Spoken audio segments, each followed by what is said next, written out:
तो जैसा कि पिछले एपिसोड में हमने देखा था, जो ज़ू की परछाई थी, उसने वो अपनी बहुत सारी जो आँखें बिछाई थी, उसमें वो ढूँढ लेता है वो ज़ियानवो। तो वो बताने की कोशिश करता है, लेकिन अभी वो पूरा बता नहीं पाता था। तो ट्रांसलेट करता है अपना पैट्रियार्च, और पैट्रियार्च यहाँ गेम खेल जाता है। और इस दौरान परछाई चाहता था कि ज़ू उसकी तारीफ़ करे, लेकिन पैट्रियार्च वो शब्द को का इस्तेमाल ही नहीं करता कि ज़ू को पता चले। पैट्रियार्च का ये था कि मेरे रहते हुए तेरे को तारीफ़ तेरी सुनने को मिल जाए, असंभव है। अब आके अब ज़ू को वू ज़ियानवो का नाम पता चलता है, तो भाई जानता तो था ही कि यार ये बंदा, लेकिन उससे क्या करना है, मैं सीधा सुप्रीम टेंपल जाऊँ। लेकिन तभी ज़ू सोचता पूछ लेता हूँ क्या कर रहा है। अब शैडो जो वहाँ पर उसकी एक आँख थी ना, वहाँ से देखता है। बस इतना समझ में आता है कि जो वू ज़ियानवो था बहुत सारे बीस्ट के बीच में बैठा था और किसी का पेट सो रहा था। जैसा कि ज़ू इमेजेस के थ्रू देख पाता है क्योंकि शैडो से कनेक्टेड था ना। पैट्रियार्च भी कहता है वो बेवकूफ़ आदमी कर क्या रहा है? क्या वो बीस्ट वगैरह प्रेग्नेंट है? और वो बोलता है फिर पैट्रियार्च कि माय लॉर्ड हमें शायद पास जाना चाहिए, वो कुछ तो बड़ा कर रहा है। अब ज़ू बोलता परछाई कुछ चलो चलते हैं, क्योंकि रास्ता तो उसी को पता था। तो फिलहाल ये आगे बढ़ जाते हैं, एक पहाड़ी के पास पहुंच चुके थे। तो यहाँ पर ना ये देखो चट्टानों में दरार थी, मतलब दरार समझ लो इतना था कि इंसान जा सकता है।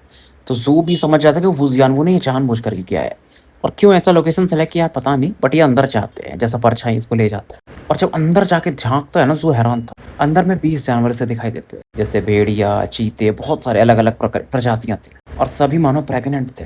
अंदर मतलब ये जाने पर गुफा था बेसिकली, वहां पर एक पुल जैसा कुछ तो दिखा, जहाँ से एक दवाई की खुशबू आ रही थी, और जैन वो वहीं बाजू में बैठा हुआ था। जिस दौरान ये वो पुल से बोल लो या पौंड तालाब से पानी इकट्ठा करता और भालू के पास ले जाता, जो कि प्रेग्नेंट था या थी, जो भी बोल लो, जैसे कि ये लिक्विड पिला रहा था। भालू भागना चाहता था, लेकिन क्या ही कर सकता, और उसको समझा रहा था देखो थोड़ा और होल्ड कर लो, मेरा पूरा जिंदगी तुम्हारे ऊपर है, तुम्हारे बच्चे बस पैदा ही होने वाले हैं, जब वो पैदा हो जाएंगे ना फिर मेरा अलग लेवल होगा। फिर उस शेंग्यून को पता चलेगा कि असली चोजन वन क्या चीज होता है, पूरे ऑल टाइम का ग्रेटेस्ट चोजन मैं रहूंगा वो ज़ियानवो। और प्यार से भालू को समझा रहा था। ज़ू को समझ में नहीं आ रहा था चल क्या रहा है। पैट्रियार्च को कुछ आइडिया लगता है, पूरी चीजों को रिकॉर्ड करने लगता है, और कुछ तो आवाज निकलती है ना पैट्रियार्च की। तो वो ज़ियानवो उस तरफ देखते हैं, और फिर से पैट्रियार्च को मतलब ये वो ज़ियानवो से शायराना अंदाज में उस तरफ देखता है और लुक देता है। लेकिन जब ज़ू इनको देखता है तो शांत हो जाता है। तुम यहाँ पर क्या कर रहे हो?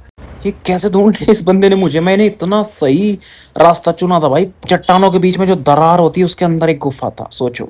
अब ज़ू बोलता है सॉरी मैं जा रहा हूँ, मैंने तुमको डिस्टर्ब किया। ज़ियानवो लेकिन नर्वस हो जाता है और समझाने की कोशिश करता है कि ज़ू तुम जो सोच रहे हो वैसा नहीं है, ये वही विश बॉक्स का बॉटल में जो इसको मिला था ना, ये वही चीज़ था। जैसे कि वो कभी फेंक नहीं पाया था, लंबा रिसर्च करने के बाद उसे चीज़ें समझ में आई थी। बाद में से समझ में आता है जिस भी बंदे का बॉटल था विश बॉक्स में ना, वो एक इंसान नहीं था, लेकिन कल्टीवेटर था, नॉन ह्यूमन कल्टीवेटर, जो कि एंशिएंट एम्परर डार्क सेरेनिटी को फॉलो करता था। और खास करके जब फर्स्ट वीक हार गया था ना अभी मास्टर सेंग्यून से, तब से वो ज़ियानवो ने शपथ लिया था कि इस शेंग्यून को तो छोड़ूंगा नहीं। तो इसलिए वो यहाँ पर आया था, वो ब्लड लाइन स्टैब्लिश करने के लिए।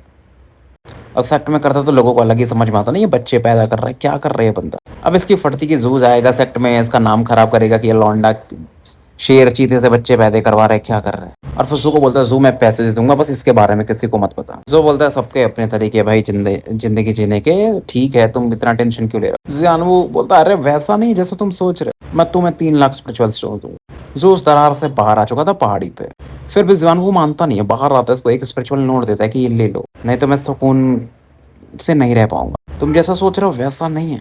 तो वो नोट ले लेता है और बोलता है हाँ ठीक है भाई मैंने कुछ नहीं देखा। फिर ज़ियानवो पूछता है लेकिन तुम क्या कर रहे हो फिनिक्स के प्रतिबंधित मैदान में, कुछ चाहिए तो बताओ। जो बोलता है जहरीली चीजें चाहिए, और बोलता है मैं मदद कर सकता हूँ। जो बोलता है जरूरत नहीं है वैसे।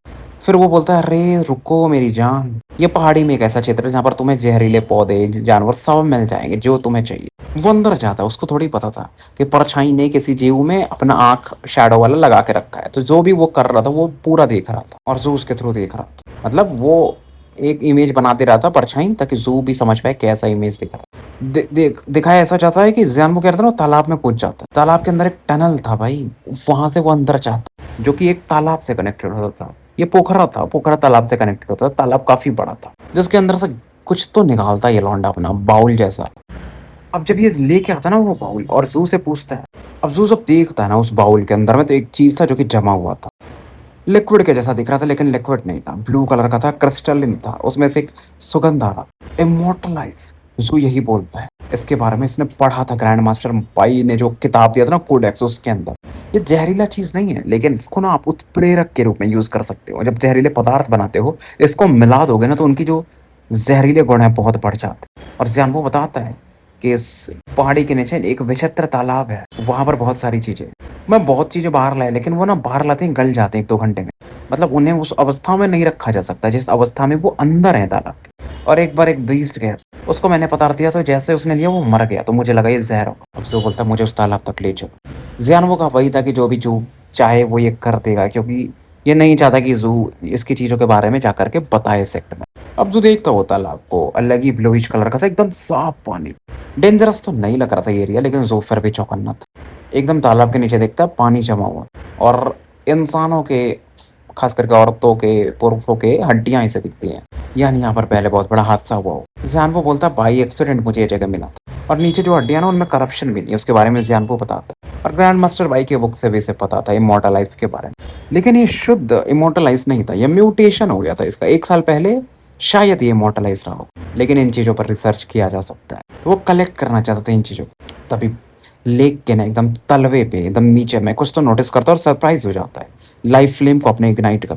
अब वो ज़ियान अचंभित, क्या गड़बड़ हो गया, थोड़ा पीछे हटता है। अब ज़ू की आंखें खतरनाक चमक रही थी, मानो वो दूर तक देख सकता था एकदम भींत करके तालाब के नीचे क्या है, क्योंकि तालाब के नीचे ना उसे एक पत्थर सा दिखाई दे जिससे मानो वो पहचानते।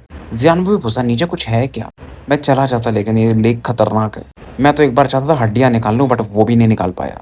अब जो वो पत्थर था ना, मानो उसको एक अदृश्य हाथ जाता है और बाहर लेकर के आता है। ज़ू की परछाई होगी ऑब्वियसली। अब ज़ू उस पत्थर को देख, उसके अंदर जो ऑरा थी ना, वो जो डाविस टेम्पल है ना उसकी ऑरा थी। उसके अंदर डिवाइन रेजोनेंस था, सुप्रीम सेबर का। जहाँ पर वो पत्थर था ना वहाँ पर एक स्टोन का स्टिल ही था। नीचे में कुछ तो इमेज दिखता है, कैलीग्राफी का लिखा हुआ था इमॉर्टल पैथिंग सिस्टर सॉवरेन किंगडम ऑफ वॉयलेटेंसिया। जान वो पढ़ता तो और अचंभित हो जाता। ज़ू का भी सेम हाल। बेसिकली वो पूरा साउथ फिनिक्स का मैप था। अब देखो ना, वॉयलेट लैंड करके भी एक जगह है और उसमें लिखा भी हुआ था कि ये जो भी थे ये वॉयलेट लैंड के थे। फिर इमॉर्टल बैथिंग सिस्टर्न का भी लोकेशन था। एक और लोकेशन था उसमें क्राउन प्रिंस मैंसन का। और वो टेम्पल का भी लोकेशन था जहाँ ज़ू अभी जानना चाहता था, सुप्रीम वास्टनेस टेम्पल। तो इस तालाब का क्या इतिहास था वो तो अब समझ में आ चुका था। अब देखो, अपने जो कैप्टन थे उसने ज़ू को एक्सप्लेन किया था वॉयलेट लैंड के इतिहास के बारे में, जो 8 ग्रेट क्लैंस है वो लोग भी ब्लड लाइन का पावर यूज़ करते हैं, जहाँ से वो बंदा भी अपनाया हुआ है। नाम तो भूल गया मैं, बट मास्टर बाई के पास पढ़ता था जो। तो ज़ू फिर भी ना ये जो आइस थी इमॉर्टलाइज, उन्हें थोड़ा इकट्ठा कर लेता और फिर यहाँ से निकल जाता है। जियान वो उसको तक बाहर तक छोड़, कुछ कहना चाहता था बट नहीं बोल, लेकिन ज़ू फिर भी बोलता है तुम टेंशन मत लो, मैं किसी को नहीं बोलने वाला, और निकल जाता। अब फिर खुद सोचता है ये अपना जो लौंडा था वो जियान कि ज़्यादा मत सोच, वो जान वो तुम्हें पता है कि ज़ू कैसा है, थोड़ा डोमिनेटिंग लौंडा है लेकिन इस प्रकार का बंदा नहीं है कि इधर उधर बातें करे। और वैसे भी मैं सेट से कुछ समय तक दूर ही पड़ रहा हूँ। तो फिलहाल रात का समय हो चुका था और फिनिक्स प्रतिबंधित मैदान में चंद्रमा दिखाई दे रहे थे। ज़ू इधर बहुत तेजी से बढ़ रहा है। इतना तो ज़ू समझता है कि जियान वो कुछ तो लंबा प्लान कर रहा है। अब एक पेड़ का खोखला जगह ढूंढ लेता है जहाँ पर ये रात बिता सकता है। डिफेंसेस वगैरह अपने तैयार कर देता है और उस पेड़ के छाल के अंदर घुस जाता है। इमॉर्टलाइज को निकालता है। बहुत सारे इमॉर्टलाइज गल रहे थे क्योंकि जियानवो ने बताया था कि ये जो बर्फ़ है ना 2 घंटे से ज़्यादा टिकती नहीं है। अब ये क्या करता है ना कि इमॉर्टलाइज बीटल्स के ऊपर डाल देता है जिससे वो खाने लगता है। कुछ दिखता नहीं है खास कि परिवर्तन हो रहा है। अब ज़ू बॉटल को ध्यान से देख रहा था जिसमें बीटल्स थे और इस बॉटल को मार्क कर देता है। उसके पास बहुत सारे डब्बे थे ना बीटल्स के, कि देखते क्या कुछ समय बाद इमॉर्टलाइज किन्होंने खाया है तो पचा लेते तो क्या फ़र्क आता है क्या। अब वो पत्थर निकालता है जो डिवाइन रेजोनेंस वाला था सुप्रीम टेम्पल का। आंखें बंद करते ही इस दौरान रात गुजर जाती है। अगले दिन का सुबह हो चुका। पहले उठते ही ये पत्थर की तरफ देख। अब देखो ज़ू का ब्लड कनेक्शन था बीटल्स के साथ, तो बीटल्स को फील कर कि मानो वो भंड हो, नशे में। उनकी ऑरा बदल रही थी, एक ही जगह ना वो बैठे हुए। क्या उनमें परिवर्तन आ रहा था इसे भी नहीं पता। उसके बाद ये अपना आगे बढ़ते रहते। अब क्या था देखो, एक बार तो ये सुप्रीम टेम्पल जा चुका है किसी अलग लोकेशन पे जहाँ ये पहले रहता था। अब ये दूसरे सुप्रीम टेम्पल में ही जा रहा है, तो यहाँ पर हेवनली सेवर का दूसरा मूव सीख सकता है। इस दौरान 10 दिन गुजर चुके थे। बीच बीच में कहीं रुकता, जो जहरीले पौधे थे, जो भी आइटम्स को लग रहे थे वो मिलते तो ये उन्हें इकट्ठा कर लेते। और वो जो बीटल्स थे ना जिन्होंने इमॉर्टलाइज खाया था, उन पर ये नजर बना के थे। वो अभी भी मानो भंड थे, पता ही नहीं चल रहा था वो जिंदा भी है कि नहीं। आगे बढ़ते बढ़ते ऐसे एक खंडहर पुराना शहर दिखता और अभी दोपहर का समय था और शहर के बीच में ना ये दूर से एक बड़ा सा टेम्पल देख सकता और बोलते चलो फाइनली मैं पहुंच तो गया। आधा घंटा और बीतता और ये खंडहर के अंदर प्रवेश कर चुका। इधर यहाँ से बहुत दूर प्रतिबंधित समुद्री क्षेत्र जो कि से करीब थोड़ा रिवर एंड मेनलैंड को दिखाया जाता, जहाँ पर चीजें बहुत तेजी से बदल रही। जो एम्परर रिसीविंग प्रीफेक्चर से जुड़े लोग थे ना उनमें थोड़ी हलचल थी, क्योंकि ये जो सोरिंग क्लाउड सेक्ट था, 7 सेक्ट कोलिशन का पार्ट, 200 सालों के बाद अपना जो टैबू मैजिकल ट्रेजर था ना उन्हें एक्टिवेट कर रहा। उनका प्लान कुछ अलग था। वो 7 ब्लड आइज़ को ख़त्म करना चाहते थे पूरी तरीके से। क्योंकि 7 दिन पहले क्या हुआ था ना, 7 सेक्ट कोलिशन ने एक ऑर्डर दिया था 7 ब्लड आइज़ को। लेकिन सर ब्लड स्मेल्टर ने चीज़ें घुमा-फिरा करके मना कर दी थी फ़ॉलो करने से। और 1 दिन पहले जो 7 सेक्ट कोलिशन की जो सबसे टॉप लेवल की टीम है बोल लो या ऑथोरिटेटिव बॉडी है, उनके सीनेट ने सिचुएशन को देखा और उसके बाद एक अपना एन्वॉय भेजा था 7 ब्लड आइज़ के पास चीज़ों को एक्सप्लेन करने के। और रूल क्या था कि 7 ब्लड आइज़ के जो पैट्रियार्च हैं और सातों पीक लॉर्ड, उन्हें जाना पड़ेगा 7 सेक्ट कोलिशन में, अपनी सज़ा कबूल करना पड़ेगा और उन्हें सज़ा दिया जाएगा। नहीं तो अगर वो नहीं मानेंगे तो 7 ब्लड आइज़ को डिस्ट्रॉय कर दिया जाएगा और उनके डिसाइपल्स को भी मार दिया जाएगा। मतलब उन्होंने अपना रूल बता दिया था कि जितने भी लोग वहाँ पर गए हुए हैं ना 7 ब्लड आइज़ में घूमने-फिरने के लिए, चाहे इंसान है, नहीं है, उन्हें 3 दिन के अंदर छोड़ देना वो एरिया। सर ब्लड स्मेल्टर फिर से मना कर देते। 7 सेक्ट कोलिशन को और गुस्सा आता और क्लाउड सोर्स सेक्ट इस दौरान अपने टैबू मैजिकल ट्रेजर को यूज़ करते। एक रेडिश ऑरा 7 सेक्ट कोलिशन से बाहर निकलती है और बहुत तेज़ी से ना नॉर्थ की तरफ बढ़ती है। लेकिन बड़ी बात ये थी कि 7 ब्लड आइज़ तो साउथ में था, नॉर्थ में थोड़ी था। तो ये जो एम्परर रिसीविंग प्रीफेक्चर था ना, यहाँ पर जो पहाड़ था और बीच में एक नदी बहती थी जो कि ईस्ट, वेस्ट, नॉर्थ और साउथ का डायरेक्शन डिसाइड करते थे। पहाड़ को सुप्रीम माउंटेन कहा जाता था और जो रिवर था उसे एवरलास्टिंग इमॉर्टल रिवर कहा जाता था। तो ये जो सुप्रीम माउंटेन्स थे वो साउथ और नॉर्थ को कनेक्ट करते और जो एवरलास्टिंग प्रोफोंडिटी रिवर था वो ईस्ट और वेस्ट को कनेक्ट करती थी। जहाँ ये मिलते थे पहाड़ और नदी, वो एम्परर रिसीविंग प्रीफेक्चर का सेंटर था और वहाँ पर एक सेक्ट था। सेक्ट का नाम था यंग आर्बिटर सेक्ट और वो सेक्ट को कंट्रोल कौन करता था? Supreme immortal society. उसी के थ्रू ना वो 7 सेक्ट कोलिशन पर नजर बना के रखते थे और वहाँ पर डैम भी था। डैम की वजह से 7 सेक्ट कोलिशन में और सुप्रीम आर्बिटर में झगड़ा भी होता था। मतलब वो जब चाहते थे ना 7 सेक्ट कोलिशन वाले कि यंग आर्बिटर को कि डैम ओपन कर दो, लेकिन उनको सपोर्ट कर देता था सुप्रीम आर्बिटर, तो ये कुछ कर नहीं पाते थे। बड़ी बात ये थी 7 sect coalition young arbiter sect को टारगेट नहीं करता था। आप टारगेट कब करोगे? जब आप पूरा श्योर हो कि आप हरा दोगे। आसपास में जो भी लोग थे वो इंसानों को जब देखते थे बैटल करते हुए तो वो अलग खुश होते थे। तो ये जो सोरिंग क्लाउड सेक्ट था जिसने कि अपने टैबू ट्रेजर को रिलीज किया था, लोगों को क्या लग रहा था कि वो 7 ब्लड आइज को टारगेट कर रहे हैं, लेकिन ये और बढ़ती की तरह यंग आर्बिटर सेक्ट की तरफ। जो बस 7 से कोलिशन वाले अलग नाटक कर रहे थे, उनका इरादा पहले से वही था, लेकिन दिखाना ऐसा था कि सामने वाले दुश्मन को भनक न लगे। अब वो जो ऑरा थी रेडिश कलर की चमकती ना बीज के समान थी, तो वहां पर एक पेड़ सा उगने लगा और सीधा लैंड करता है कहाँ पर? यंग आर्बिटर सेक्ट के।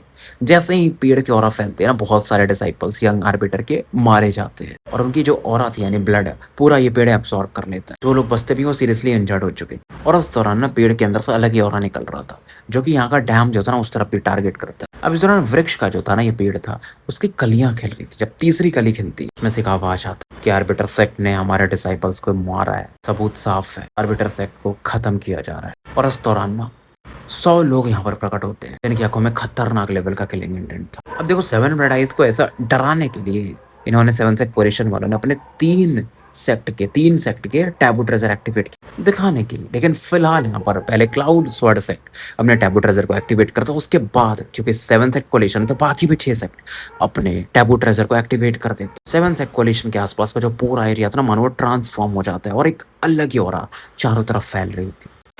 इधर ज़ू किंग जो था सिटी रुइंस की तरफ बढ़ रहा था, उससे नहीं पता था कि रिवर्ड एंसेंट मेनलैंड में क्या कांड हो रहा है भाई। हाँ, एक चीज उसने नोटिस किया था कि आसमान थोड़ा सा ज्यादा लाल था बाकी दिनों की अपेक्षा। बाकी सब चीजें नॉर्मल दिख रही थी क्योंकि बहुत दूर से आ रहा था भाई, मेनलैंड से यहाँ तक वो ऑरा आ जाना ही काफी बड़ी बात होती। इस शहर का जो आर्किटेक्चरल स्टाइल था ना बाकी शहरों से काफी अलग था। तो जो भी देखेगा शहर ना, अगर शहर जिंदा होता मतलब बिल्डिंग गिरी उरी नहीं होती, लोग रह रहे होते तो बहुत शानदार दिखता। अब जो सोचता है कि जैसा कि मुझे मैप में उस लेक में ये जगह कभी क्राउन प्रिंस का मेंशन हुआ करता था, यानी क्राउन प्रिंस यहीं रहते थे। तो फिलहाल ये आगे बढ़ते रहते और रास्ते में मतलब अब इस शहर में इस खंडहर में से कुछ कल्टीवेटर्स भी दिखाई देते हैं। ज़्यादा तो नहीं थे लेकिन जो भी थे साउथ फिनिक्स के ही थे। कुछ पावरफुल कल्टीवेटर थे, पावरफुल सेक्ट से आए थे, कुछ रोक कल्टीवेटर भी थे। अब जो यहाँ पहुँचता है तो बहुतों का ध्यान इसके ऊपर जाता है। लोग देखते एक नज़र फिर मुंडे घुमा लेते हैं क्योंकि सभी कल्टीवेटर ना भाई एक दूसरे से चौकन्ने रहते। जू आगे बढ़ रहा था लेकिन चारों तरफ नजर बना के था और थोड़ा तेज बढ़ता है और फाइनली सामने में से वो टेंपल दिखाई देता है। थोड़ा आर्किटेक्चर अलग था बाकी बिल्डिंग से। ये जो मंदिर होते हैं ना थोड़ा वृत्ताकार होते हैं, गोल होते हैं, परफेक्ट सर्कल बोल सकते हो।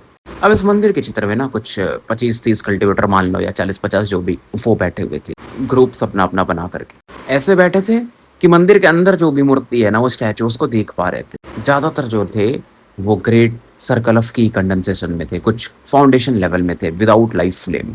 2 ओल्ड मैन भी दिखाई देते, जो कि फ्लेम फर्स्ट लेवल पे थे। हाँ, थोड़ा विचित्र ये लग रहा था कि की कंडेंसेशन वाले क्या कर रहे हैं? ठीक है, तुम ग्रेट सर्कल में हो, लेकिन अभी भी फाउंडेशन नहीं पहुँचे हो। लेकिन ज़ू जब पूरा चीज़ें देखते तो उसको माजरा समझ में आ जाता है। और जब यहाँ ये पहुँचता है ना, तो बहुत सारे लोग इसको लालच की नज़र से देख रहे थे। ऑरा फ़ील करके लेकिन फट जाती है।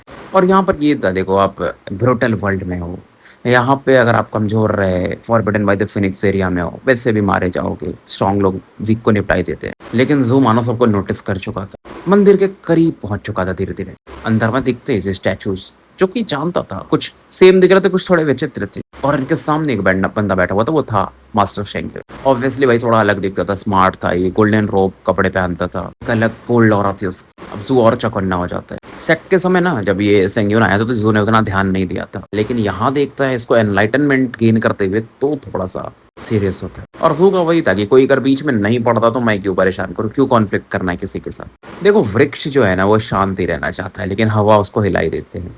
शेंग्यून इस दौरान इसको नोटिस कर ही लेता है। आंखें खोलता है और ज़ू की तरफ देखता है। बिना कुछ बोले दाएं हाथ को ऐसे लहराता है। आसपास की हवा में ना एक हरकत सी होने लगती है, चारों तरफ फ्लक्चुएशन फैलता है और एक पत्थर जैसा तलवार बनता है। और फैलना शुरू होती है, तो जो 2 वन फ्लेम कल्टीवेटर थे ओल्ड मैन, वो पीछे हटना शुरू करते हैं कि वो भी कुछ नहीं कर सकते जो सामने वाला बंदा है। और ये जो स्वॉर्ड इसने बनाई थी ना, ये ज़ू की तरफ बढ़ा देता है, इसकी खोपड़ी को एम करके। ज़ू इस दौरान अपनी ऑर्डर रिलीज कर स्टोन स्वॉर्ड को कोलैप्स करवा देता है। लेकिन चारों तरफ शॉकवेव फैलता है, क्योंकि इसने भी काउंटर किया था। मिट्टी धूल वगैरह उड़ने लगते हैं। और तो बोलता है ये क्या था, शेंग्यून की तरफ देखकर।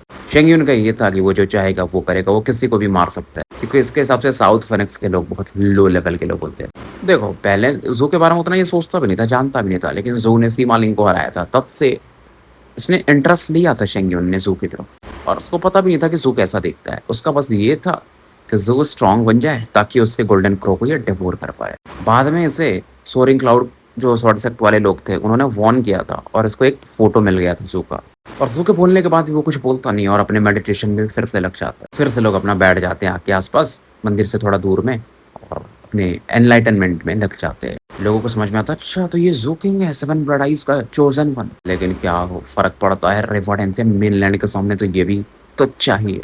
ज़ू की आंखों में एक खतरनाक कैलेंगन, वो शेंग्यून के ना गले की तरफ देखता है, फिर उसके लाइफ लैम्प की तरफ। इतना तो समझ में आता है पैट्रियार्च को भी कि इस बंदे को हराना मुश्किल होगा, शेंग्यून को। और वो सोचते हैं कि किताबों में मैंने पढ़ा है कि जब मेन कैरेक्टर को लोग बुली करते हैं ना, साइड में कर देते, तो फाइनली भाई मेन कैरेक्टर दिखाता है कि कितना खूंखार वो हो सकता है। पंडित जो अलग है, उसको कोई दबा ही नहीं सकता। कोई थोड़ा सा उसको किलिंग इंटेंट दिखा देना भाई, फिर वो छोड़ता नहीं है। अब ज़ू को थोड़ी पता था पैट्रियार्च क्या सोच रहा है। इतना पता था कि बैटल प्रोग्रेस में मास्टर शेंग्यून उससे ऊपर है, इसलिए ज़ू अभी तक कुछ किया नहीं था, नहीं तो कब का भाई निपटा देता। फिलहाल एक जगह ढूंढ करके क्रॉस लेग बैठ जाता है, बिना किसी को पता लगे ना आसपास जहर छिड़क चुका था। फिर भी ज़ू डिसाइड तो कर चुका था कि शेंग्यून बहन के कुछ छोड़ूंगा नहीं मैं, क्योंकि देखो इसने एक क्लाउड स्वॉर्ड सेक्ट वाले डिसाइपल का रेस्ट भी किया था। अभी तो शेंग्यून को शायद पता भी नहीं होगा। अब ज़ू अपना जहर और का काम कर चुका था, आसपास देखता डाउ प्रोटेक्टर है कि नहीं।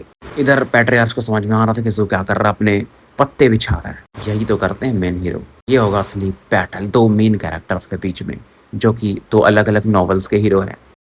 पैट्रियार्च की भी थोड़ी फट रही थी, मतलब काँप जाता है वो, डर के मारे, एक्साइटमेंट के मारे। उसे भी नहीं पता था, क्योंकि पैट्रियार्च फील तो कर सकता था ना शेंग्यून कितना स्ट्रॉन्ग है। क्राइम डिपार्टमेंट ने बात भी किया था ना कि शेंग्यून कितना तगड़ा है, और इसको पता था अगर फिनिक्स ज़ू मरता है इस बैटल में, तो ये भी मर जाएगा, क्योंकि वो इससे भी ब्लो कर देगा। और पैट्रियार्च गरिया रहा था इस मास्टर शेंग्यून को, तो इसकी वजह से मेरी भी जान खतरे में है।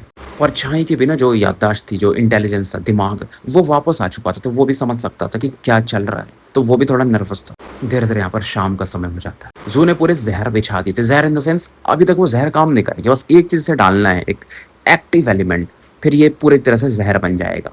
लेकिन ज़ू जानता था ये काफ़ी नहीं होगा। शेंग्यून का बैटल प्रोग्रेस अलग लेवल पे है, क्योंकि फर्स्ट पीक के एल्डर से वो बैटल कर पा रहा था, जो गोल्ड कोर कल्टीवेटर थे। और बड़ी बात, इसके डाउ प्रोटेक्टर कहाँ हैं शेंग्यून के, भाई वो भी तो गोल्ड कोर लेवल के हैं। लेकिन इसको इतना भी समझ में आता है कि यह बंदा बहुत जिद्दी है, तो डाउ प्रोटेक्टर कहीं और होंगे। ये बोला होगा भाई मैं देख लूंगा मेरा अकेले। बट फिर भी प्लान ज़ू का था। 5 बॉटल बीटल्स के भी ये रिलीज कर देता है। और एक चीज़ देखता है, बीटल्स बहुत छोटे थे देखो यार, तो मास्टर शेंग्यून का जो अम्ब्रेला था ना, यानी लाइफ लैम्प, उसको पेनिट्रेट नहीं कर पा रहे थे बीटल्स, अंदर नहीं जा पा रहे थे। अब ज़ू सोचता है कि ज़ू का जो लाइफ लैम्प है ना, वो ज़ू के सोल को प्रोटेक्ट करता है। इसका मतलब शेंग्यून का जो लाइफ लैम्प है, उसकी फ्लैशी बॉडी यानी बॉडी को प्रोटेक्ट करता है। ज़ू इधर अपना प्लान कर रहा था कि क्या और ज़हर छिड़कूँ। धीरे-धीरे रात होने लगा था। सभी कल्टीवेटर भी सोच रहे थे कुछ तो बड़ा होगा। ज़ू इस दौरान एक ओल्ड मैन की तरफ देखता है जो वन फ्लेम कल्टीवेटर थे। ओल्ड मैन थोड़े से ना काँपते जाते हैं और वो फिर बोलते हैं, फेलो डाविस ज़ू, क्या आप सुप्रीम वास्टनेस डाविस टेम्पल के रहस्य को जानना चाहेंगे? अब ज़ू जानना तो चाहता था तो हाँ में सर हिलाता है, क्योंकि उतना डिटेल तो सेक्ट में भी शायद नहीं मिला था इसे। और वो फिर बताना शुरू करते हैं कि बहुत साल पहले इस टेम्पल से रिलेटेड कुछ खास नहीं था अभी तक, लेकिन 4 साल पहले ना ये मंदिर बदल गया, तो यहाँ पर लोग आना शुरू हुए। और अंतर क्या हुआ कि जब रात होता है ना और चंद्रमा चमकता है इस मंदिर के ऊपर में, तो मंदिर में जो स्टैचूज़ है ना वो टेक्नीक अपना दिखाते हैं, मतलब वो एक्टिवेट हो जाते हैं, कैसे तलवारबाजी की जाती है। लेकिन अभी तक किसी को एनलाइटनमेंट नहीं मिला है। बस वो बंदा, मतलब वो शेंग्यून की तरफ इशारा करता है। हर रात वो प्रैक्टिस करता है और उसको कुछ ना कुछ समझ में आते जाता है। अब ज़ू भी मंदिर की तरफ देख रहा था, चंद्रमा की रोशनी आ चुकी थी और तुरंत ही जब वो लाइट पड़ती है तो एक स्टैचू मूव करना शुरू करता है, फिर फास्ट हो जाता है, पहले स्लो फिर फास्ट मूव करता है। हवा में ना सैबर भी दिखता है। इल्यूजन्स दिख रहे थे लेकिन ध्यान से देखना पड़ता है। अब जो ध्यान से देखने लगता है स्टैचू की तरफ, बाकी लोगों के लिए जो प्रोजेक्शन था, मतलब जो छाया बनती थी वो हेवनली सैबर की तलवार की, वो बहुत ब्लर होती थी, बट ज़ू देख पा रहा था क्लियरली, क्योंकि ज़ू के पास पहले का भी एनलाइटनमेंट था। और जैसे ही ना उसे ये चीज़ें साफ दिखने लगती हैं तो ज़ू के सर के ऊपर में एक छाया बनता है हेवनली सैबर का। ये वही छाया था जो ज़ू ने वो पहले वाले टेम्पल से मास्टर किया। पूरी सीन को समझ रहा था और मानो इस वाले भी सैबरनेस के परिवर्तन आ रहे थे, थोड़ा ज़्यादा डार्क हो रहा था वो, इन द सेंस कि सॉलिड के फॉर्म में बदलने लगता है। लोग अचंभित हो जाते हैं जब ज़ू की तरफ देखते हैं। मास्टर सेंग्यून के ऊपर में भी हेवनली सैबर दिख रहा था ज़ू के जैसा। उसका ग्रीन कलर का था और ज़ू का वॉयलेट कलर का। सेंग्यून के साथ तो होता था, उसके ऊपर दिखता था तो बाकी लोगों को आदत था, लेकिन अब वो ज़ू को भी देखते कि यार ये ज़ू, ये बंदा खतरनाक है भाई, वो भी एनलाइटनमेंट हासिल कर रहा है। और दोनों के बेसिकली ये जो साइबर है वो कॉर्पोरियल बन रहे हैं, सॉलिड फॉर्म में आ रहे हैं। अब ये था कि कौन पहले सक्सेसफुल होगा, और दिख रहा था कि सेंग्यून का जो हेवनली सेबर बन रहा है वो ज़्यादा सॉलिड फॉर्म में दिख रहा है पहले से। उसका 50% कंप्लीट हो चुका था, क्योंकि ज़ू बाद में भी आया था ना, वो भी मैटर करता है। ज़ू का बस 10% लेवल पे था। ज़ू को खुद पता था उसे थोड़ा समय चाहिए या उसको स्पीड बढ़ानी पड़ेगी। और बहुत सारे टेम्पल्स है ना, तो ज़ू चाहता था कि धीरे-धीरे सातों सेबर टेक्निक ये मास्टर कर ले, फिर ये टेक्निक इंपीरियल क्लास की बन जाएगी। यहाँ सक्सेसफुल नहीं हुआ तो किसी और टेम्पल में जाके देख लेगा। ज़ू इस दौरान कैलकुलेट भी कर रहा था कि सेंग्यून का जो सबसे बड़ा वीकनेस है उसका 120वां धर्मापर्चर है। उसको अगर बुझा दिया जाए तो वो 3 लाइफ फ्लेम वाला बंदा हो जाएगा, तो बैटल प्रोविस 6 फ्लेम से घट के 5 फ्लेम पे आ जाएगा। कि ज़ू अपना रिसर्च करते रहता था और ज़्यादा ज़हर बिछाने के बारे में सोचता है। और देखो एनलाइटनमेंट का प्रोसेस एक दिन में तो खत्म नहीं होने वाला था, दिन तो लगेंगे। और चौकन्ना था कि कहीं इसके गार्ड ना वापस आ जाए, धर्मा प्रोटेक्टर्स। शेंग्यून उस दौरान ना तिरछी नज़र से ज़ू की तरफ देखता है कि एक, मतलब छोटे जगह का बंदा मेरे से कंपेयर कर रहा है फिनिक्स के सामने, एक मुर्गी। अब उसका बिल्कुल इरादा नहीं था कि ज़ू स्ट्रांग बने, अब वो ज़ू को निपटाना चाहता था। उसको फ़र्क नहीं पड़ता था कि ज़ू 7 ब्लड आइज़ इक्विलियन में है तो क्या हुआ। वो रेडनेस जो स्काई में आई थी उसने देख लिया था, उसको पता था कि क्या चल रहा है। 7 सेक कोलिशन ने नॉर्थ में मूव कर दिया है। अब 7 ब्लड आइज़ इसके लिए थोड़ी कंप्लेन करेगा 7 सेक कोलिशन में कि उनका एक बंदा मारा गया। तो इस दौरान इसके 120 उधरमा पर चमकते और एक अम्ब्रेला जैसा ना इसके ऊपर में छाया सा बन जाता है। पीछे में एक ग्रीन कलर की, जिसका पूंछ रेड था, रेवेज मिस्ट बर्ड प्रकट होती है। पूरा मतलब अपना ये 6 फ्लेम बैटल प्रोविस रिलीज कर दिया। बाकी लोगों को समझ में तो नहीं आ रहा था कि क्या चल रहा है, बस इतना समझ पा रहे थे कि इस बंदे ने अपना 6 फ्लेम पावर रिलीज कर दिया है। ज़ू लेकिन देखते बंदा बहुत तेजी से बढ़ता ना, 6 फ्लेम स्पीड इवन ज़ू भी नहीं देख सकता था। लेकिन ज़ू जहर से घिरा हुआ था। शेंग्यून बीटल्स से, उसको पता भी नहीं, बीटल्स के थ्रू ज़ू फील कर सकता था कि वो क्या कर रहा है।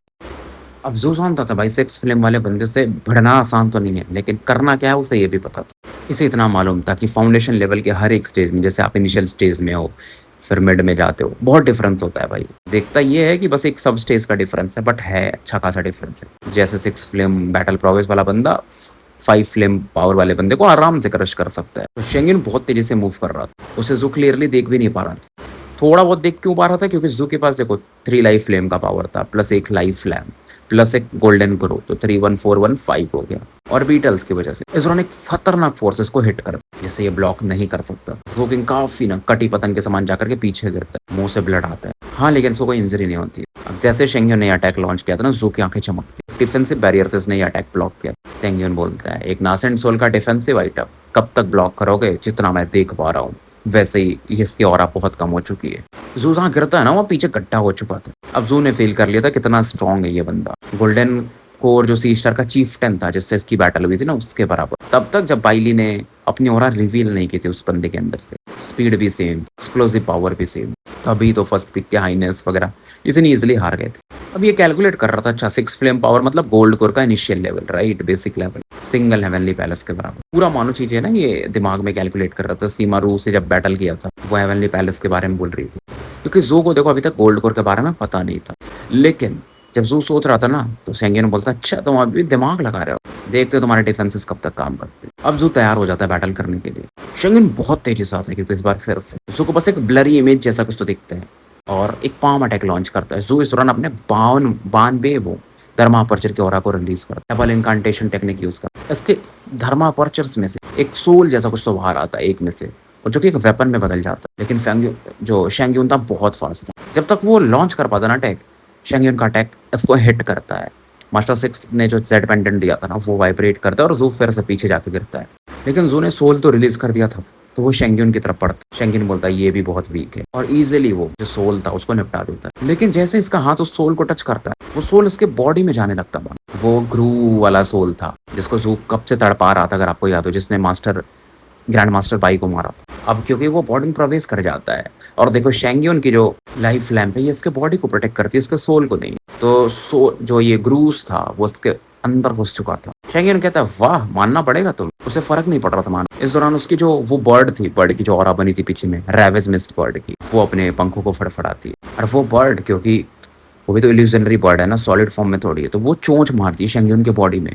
तो उसका चोंच अंदर चला जाता है क्योंकि चोट भी नहीं लगेगी क्योंकि इल्यूजन टाइप है वो। उससे उस ग्रू के सोल को वो खा जाती है, उसे ट्रैप कर देती। और शेंगेन को मतलब बिल्कुल फर्क नहीं पड़ता जब ज़ू ने ये अटैक लॉन्च किया। ज़ू की तरफ देखता है जो कि अभी भी ब्लड से सना हुआ था और कहता है कुछ और ट्राई करना चाहोगे, और क्योंकि अब तुम्हारे डिफेंसेस भी खत्म हो चुके हैं लगभग, तो तुम मारे ही जाओगे। ज़ू पहली बार बोलता है तुम बात बहुत करते। शेंगेन जवाब नहीं देता, दाएं पैर को ना जमीन में पटकता और मूव करता है तेजी से। लेकिन जैसे मूव करता है ना उसकी फट जाती है, उसका एक्सप्रेशन बदलता है पहली बार। तो एक डार्क शेडोज है ना इसके 120वें धर्मापर्चर को कवर कर लेता है। अब जैसे धर्मापर्चर कवर होता था इसके 119 धर्मापर्चर ही चमकते हैं। मतलब ये 3 लाइफ फ्लेम लेवल पे आ चुका था। 120 वहां जलेगा तभी आप 4 लाइफ फ्लेम पे जा सकते हैं। ज़ू का यही प्लान था स्टार्टिंग से। ये कमाल था ज़ू के शेडो का। और भाई साहब जो अपना शेडो था ना एकदम ग्लू की तरह चिपक जाता है इसके धर्मापर्चर में। तो ज़ू का ये जो शेडो था ना उस डिस्कर्नेट जो सोल था उसके अंदर ज़ू ने उसको डाला हुआ था इस समय के लिए। तो वो जैसे उसको डेवोर करने जाता ये शेडो अंदर प्रवेश कर चुका था इसके बॉडी में। शेंगेन बोलता अच्छा ये ट्रिक। ज़ू की तरफ खूनी किलिंग इंटेंट के साथ देखता है। तुम इसे इम्प्रेसिव मानते हो? कुछ नहीं, बस तुम बहुत वीक हो और हमेशा वीक रहोगे। मेरे पास एक लेस फ्लेम है लेकिन फिर भी मेरे पास 5 फ्लेम बैटल प्रोग्रेस है, मैं क्रश करना आसान। अब ज़ू भी छिपाना नहीं चाहता था चीजें। इस दौरान फुल स्पीड में ये भी आगे बढ़ता है और ज़ू जब आगे बढ़ता है शेंगेन हैरान था। ज़ू की स्पीड बहुत खतरनाक थी। वो बंदा एक पाम अटैक मारता है और ज़ू एक मुक्के वाला अटैक मारता है, दोनों टकराते हैं। इस दौरान शेंगेन ना अपने इंडेक्स फिंगर पे एक और फोकस करता है और ज़ू की आंखों की तरफ बढ़ाता है। अपने लेफ्ट हैंड से उसे काउंटर करता है एक डैगर बना करके, क्योंकि शेंगेन के गले की तरफ ले जाता है। शेंगेन इस दौरान अपने राइट फुट से यानी दाएं पैर से ना ज़ू की तरफ मारता है। ज़ू उसे भी काउंटर कर देता है और ज़ू के पूरी बॉडी से वो बेल फायर ऑरा निकल रही थी। दोनों एक दूसरे से टकराते, आसपास का पूरा एरिया हिल रहा था। कोई नहीं देख पा रहा था बाकी कल्टिवेटर्स के ज़ू क्या कर पा रहा है या मास्टर शेंगेन क्या कर रहा है। बहुत फास्ट क्योंकि ये मूव कर रहे थे। थोड़ा समय बाद शेंगेन थोड़े दूर प्रकट होते हैं, ज़ू की तरफ अचंभित संदिग्ध आंखों से देखते हैं और बोलते हैं तुम्हारे अंदर कुछ तो गहरा रहस्य छिपा हुआ है। तो फिलहाल हम स्टोरी यहीं समाप्त करते हैं और मिलते हैं फिर शाम में। कोशिश मैं करूँगा एक नए एपिसोड के साथ। तब तक के लिए मैं आपका साथी अनअल्केमिस्ट एक मुसाफिर विदा लेता हूँ।